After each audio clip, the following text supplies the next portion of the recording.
Hi everyone, so we're just back from a 16-night cruise on Princess Cruises Caribbean Princess, which had an amazing itinerary. We stopped first at Falmouth in Cornwall before visiting Cobh near Cork in Ireland, then travelling up to Iceland to visit Akureyri, Isafjordur and Reykjavik, and finally moving on to Greenland to Qaqortoq and Nanortalik. Along the way we saw whales, lots of icebergs and even the northern lights. But let's jump back to the beginning. Southampton at the end of July 2024. We live in the UK, so a Southampton departure means no flying at all, which is very convenient.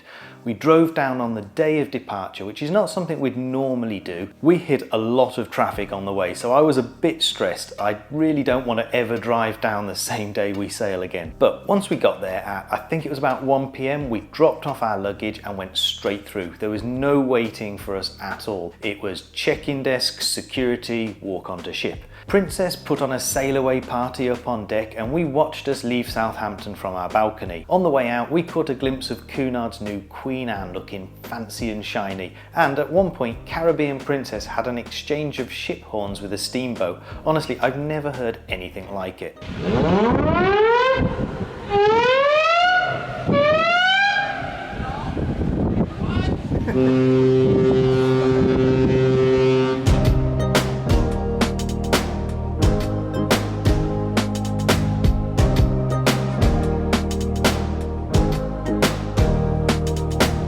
A bit about the ship then. Caribbean Princess is quite an old ship now, built in 2003 and with a capacity of about 3,100 passengers.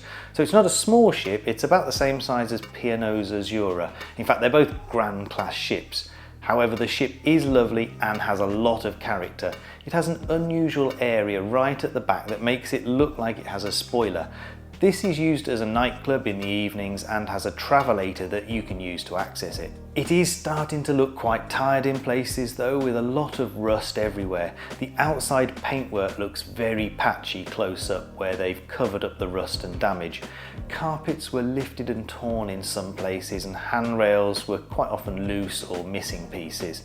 And the bathrooms were in desperate need of renovation. The floor tiles in our cabin's bathroom were loose and would stick to your feet and lift up when you stood on them. But the ship is going into dry dock in a few months, so hopefully all of those cosmetic issues will be sorted by then. Overall, none of those things spoilt the experience for us on board. Anyway, there wasn't much time to explore the ship straight away because after the first night we woke up anchored just off the coast of Falmouth, which is a town on the south coast of Cornwall. I've never been to Falmouth before, but I am British, so visiting here for a few hours didn't really feel like much of an adventure.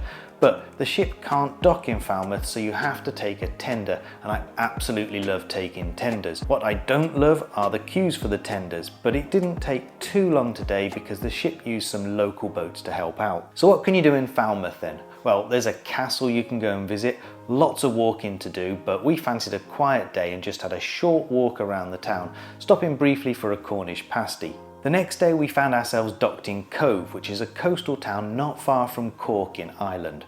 Cobh is probably most well known as the last port of call of the Titanic before she sailed out across the Atlantic. There's a museum here called the Cobh Titanic Experience, which is well worth a visit, but you really must book in advance because it sells out quickly. It's a guided tour and they have set times that you have to book. I've visited Cobh and the Titanic Experience before, so this time we just had a walk around the town and a look at the gift shops, and then visited the Cobh Heritage Centre, which is actually right next to where the ship docks. This museum covers a more broader subject of Irish emigration over the years, and does include displays and information about the Titanic, but it's not the main theme. There are stories about early sailings to Australia as well as many passages to America and the transition from sailing ships to steamships, so don't be disappointed if you miss out on the Titanic experience because the Heritage Centre is just as good and you can look around it at your own pace. Now we have 2 days at sea as we travel to Iceland, so what is there to do on the ship? Well, I found that there was always something to do. There were a few quizzes every day at different times that were always good fun. We didn't win any, but it's the taking part that counts, right? Up on the top of the ship, they have a little putting green, which I had a go on. It's great as long as the sea is calm. They've got heated pools and hot tubs too if you fancy a swim, or you can chill out on a lounger and have a nap. Oh yeah, and of course, the food. There's a lot of food. They have loads of sweet treats like ice cream and cakes, and I challenged myself to try every single one of their premium desserts. I've made a separate video all about that, so I'll stick a link to that in the description for you. And if you're after something savoury, then there's pretty much anything you could wish for. There's a buffet, formal dining rooms, or more casual places like the Salty Dog Grill where you can get burgers, hot dogs and tacos, that sort of thing. I went on a hunt around the ship to try and find every type of beef burger they had, and of course I made another video all about that too. Anyway, 2 days of eating and quizzing and we arrived in Iceland, specifically in the northern town of Akureyri. It's maybe a 10-minute walk into the town centre, and when we arrived they were setting up for a music festival that evening, so there was a DJ pumping out the tunes to the tourists. We had a bit of a walk around, found a random cat who seemed to be just chilling in the middle of the road. My kids forced me to go down the slide in the town centre, which turned out to be the least slippery slide ever made. It was impossible to use, it might as well have been made of Velcro. There's a great spot for a photo at the end of that road, and you can twist the heart around to choose your background. Most people probably line it up with the giant church of Akureyri on the hill. We decided to walk up to that church, and the pavement to get there has been painted with bright rainbow colours.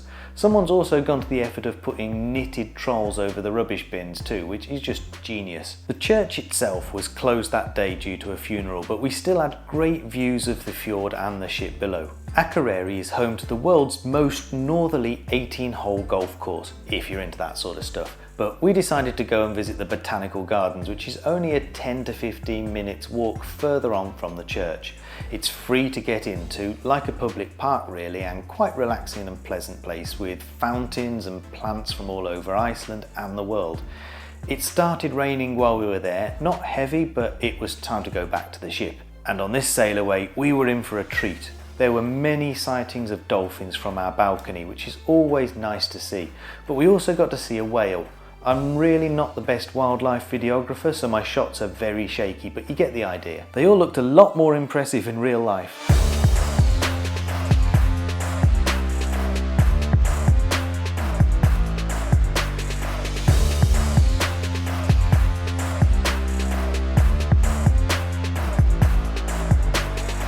Anyway, that's the end of part 1. Make sure you subscribe for free so you don't miss out on part 2, because we'll be visiting Isafjordur and Reykjavik in Iceland, then hopping over to Qaqortoq and Nanortalik in Greenland, and we'll see the Northern Lights. Don't forget to give this video a like, and I'll see you again in part 2. Bye!